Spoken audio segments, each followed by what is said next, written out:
म विमल कुमार श्रेष्ठ, मेरो घर बर्देश नगरपालिका वार्ड नम्बर 10 मा पर्दछ।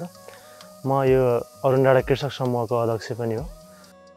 पहिलाको अवस्था के थियो भने विदेश एकचोटि जानै पर्छ, त्यहाँबाट चाहिँ कमाएर चाहिँ अब हैन आफ्नो जीविकोपार्जन गर्नुपर्छ भन्ने नै जस्तो थियो। अब तपाईको मैले एसएलसी पास गरिसकेपछि तपाईको मैले पासपोर्ट बनाएर चाहिँ विदेशको लागि कतारको लागि पासपोर्ट एप्लाई गर्न काठमाडौँ नै पुगेँ।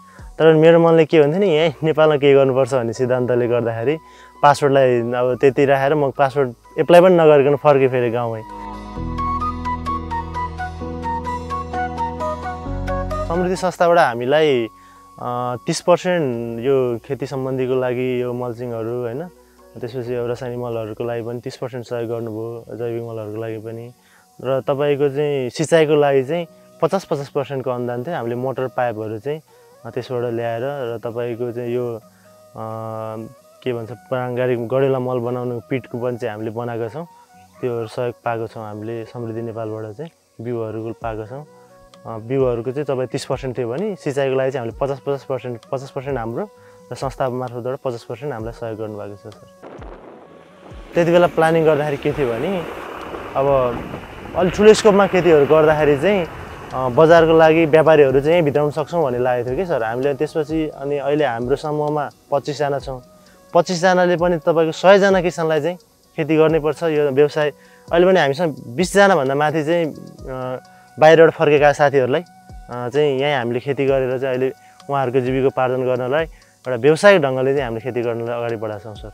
पहिला तपाईँको जस्तै हामीले यहाँबाट लगेर बजारसँग बेच्नु पर्थ्यो भने अहिले चाहिँ हामीसँग काठमाडौँको व्यापारीहरू सिन्धुली व्यापारीहरू चाहिँ यहाँ जोडेछ सर। हामीले कलेक्सन सेन्टर पनि बनाएको छौँ हाम्रो समूहले, अनि कलेक्सन सेन्टर पनि बनाइसकेका छौँ र व्यापारीहरू चाहिँ डाइरेक्ट काठमाडौँ व्यापारीहरूसँग काम गर्दाखेरि चाहिँ त्यहाँको रेटसँग सही रेट पाएर किसानले पनि सही मूल्य पाउँदो रहेछ सर। अब यहाँ बिचौलियाहरूसँग काम गर्दाखेरि चाहिँ बिचौलियाले बिचरा नाफा खाने र व्यापारीसँग पुग्दाखेरि त्यसको रेट चाहिँ व्यापारीलाई चाहिँ महँगो परेको हुन्छ, किसान किन्नेलाई महँगो पर्यो।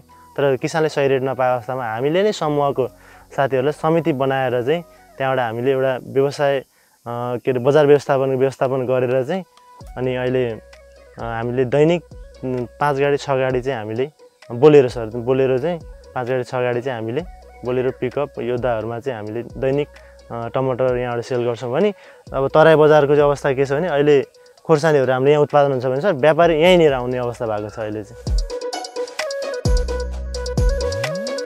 यो चाहिँ मेरो यो खोर्सानी बारी हो। हामीले यसलाई तपाईँको चाहिँ बाली चेन्ज पनि गराउँछौँ। यसमा चाहिँ हाम्रो अब मेरो यहाँ 5 कट्ठा छ, तपाईँको लिजमा 13 कट्ठा लिएको छ। यो खोर्सानी बारीबाट चाहिँ र हामीले टमाटरबाट गरेर चाहिँ वार्षिक खर्च गरेर हामीले 500 लाख रुपियाँ इन्कम गर्छौँ। अब उमेरले पनि 21-32 वर्ष भयो सर। बाहिर जाने पासपोर्ट एप्लाई गरौँ भने त्यस्तो सोच आउँदैन सर। अब अहिलेसम्म आएको छैन सर, पछि पनि नआओस् भन्छौँ कि सर, किनभने आफ्नो देशमा जन्मे आफ्नो कृषि उद्यम गरेर चाहिँ एउटा जीविकोपार्जन चलिरहेको छ हैन। अब परिवारहरूलाई बच्चा-बच्ची पढाउनलाई हैन एउटा राम्रै भएको छ। अब त्यसो भइरहँदाखेरि अब समस्या नहुँदा त सबै ठिकै छ सर हैन। अब भोलिका दिनमा उथलपुथलै केही भएछ भने त्यस्तो आफ्नो ठाउँ रह्यो। तर हामीलाई अहिले पनि अरू साथीहरूलाई त फर्काएर हामी खेतीमा कृषि खेती गरौँ, तरकारी व्यवसायलाई चाहिँ अझ प्रभावकारी बनाऊँ भनेर लागिपरेको छ भने अब त्यो सोच त आउँदै आउँदैन सर। पासपोर्ट त डेट पनि सक्यो सर, 10 वर्ष अगाडि चाहिँ त्यस्तो सकिसक्यो।